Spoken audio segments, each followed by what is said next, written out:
Marriage rituals. क्या आप जानते हैं शादी की रस्मों के बारे में ये बातें? जाने मेहंदी से लेकर हल्दी लगाने तक का कारण। क्या आप जानते हैं शादी वेडिंग में होने वाली हर रस्म के पीछे एक मान्यता होती है? क्या आपको पता है कि शादी में दूल्हा दुल्हन को हल्दी टर्मरिक क्यों लगाई जाती है या फिर दुल्हन के हाथों को मेहंदी से क्यों सजाया जाता है?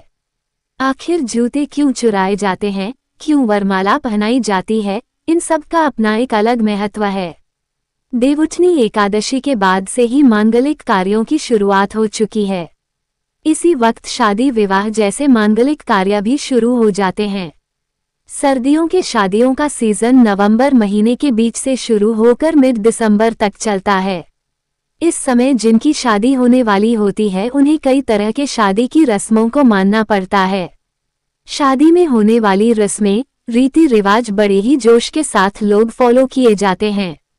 लेकिन क्या आप जानते हैं शादी में होने वाली हर रस्म के पीछे एक मान्यता होती है?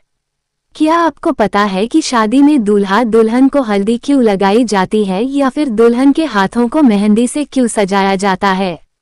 आखिर जूते क्यों चुराए जाते हैं? क्यों वरमाला पहनाई जाती है? इन सब का अपना एक अलग महत्व है।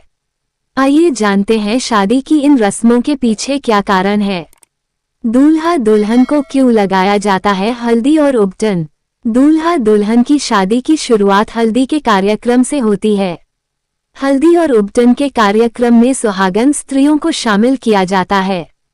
बहुत से लोग सोचते हैं कि हल्दी और उपटन लगाने से त्वचा में निखार आता है, इसलिए इस परंपरा को किया जाता है। लेकिन इसके पीछे यह मान्यता है कि शादी में कई मेहमान आते हैं, उनमें से कई लोगों को किसी भी तरह का इन्फेक्शन हो सकता है। ऐसे में वर वधू को संक्रमण न हो इसलिए उन्हें हल्दी और उपटन लगाया जाता है। दरअसल हल्दी एंटीबायोटिक की तरह काम करती है और इसलिए इसे शादी की रस्मों में इस्तेमाल किया जाता है। शादी पर क्यों लगाई जाती है मेहंदी? शादी पर दूल्हा दुल्हन दोनों मेहंदी लगाते हैं। सिर्फ इतना भी नहीं, शादी में शामिल होने वाली लड़कियां और महिलाएं भी मेहंदी लगाती हैं। मेहंदी लगाने को शुभ माना जाता है। मान्यता है कि मेहंदी जितनी गहरी होती है, भविष्य में वैवाहिक जीवन उतना ही अच्छा होता है। एक और मान्यता ये भी है कि शादी के दौरान कई तरह का तनाव होता है, उस दौरान मेहंदी मानसिक शांति प्रदान करती है। शादी में मामा के घर से क्यों दिया जाता है भात? दूल्हा व दुल्हन के मामा के घर से लोगों के लिए कुछ गिफ्ट्स लाए जाते हैं जिन्हें वह भेंट करते हैं। सबसे पहले कृष्ण जी ने सुदामा की लड़की को भात दिया था, तभी से यह प्रथा चली आ रही है कि शादी में मामा के घर से भात दिया जाता है। घोड़ी पर क्यों बैठता है दूल्हा?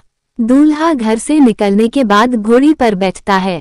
दरअसल घोड़ी को सभी जानवरों में चंचल व कामुक माना जाता है, इसलिए वर को घोड़ी की पीठ पर बैठाकर बारात निकाली जाती है।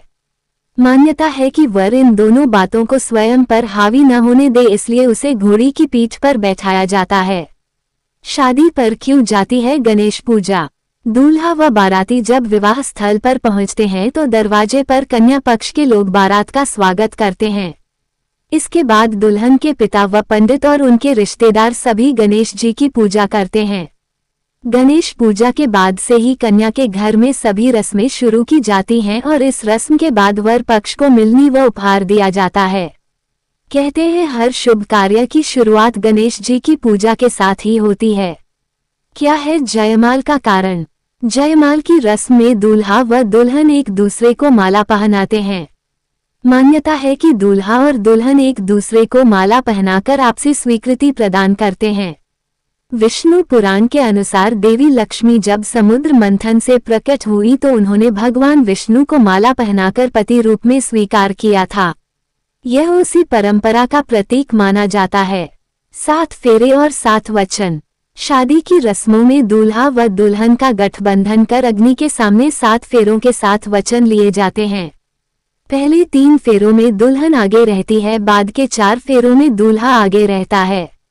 दूल्हा दुल्हन को 7 वचन देता है, वहीं दुल्हन भी दूल्हे को 7 वचन देती है। इसके बाद विवाह संस्कार का कार्य पूरा होता है।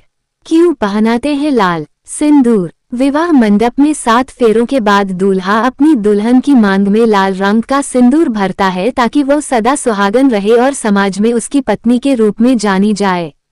सिंदूर लगाने की परंपरा के पीछे वैज्ञानिक कारण है कि जहां सिंदूर लगाते हैं वहां ब्रह्मरंध्र होता जो सिंदूर लगाने से मन को नियंत्रित रखने में सहायक होता है। क्योंकि जाती है जूता चुराई की रस्म। दूल्हा जब विवाह मंडप में आता है तब जूता उतारकर आता है। उसी समय दुल्हन की छोटी बहनें जूते छुपाकर रख देती हैं। विवाह संस्कार पूरा होने के बाद बहनें अपने जीजा से नेग लेकर जूते वापस करती हैं। इस रस्म का कोई वैज्ञानिक कारण नहीं है, ये जीजा साली के मधुर और स्नेहपूर्ण संबंध और मजे के लिए होता है। कहते हैं ये रिवाज रामायण काल से चला आ रहा है।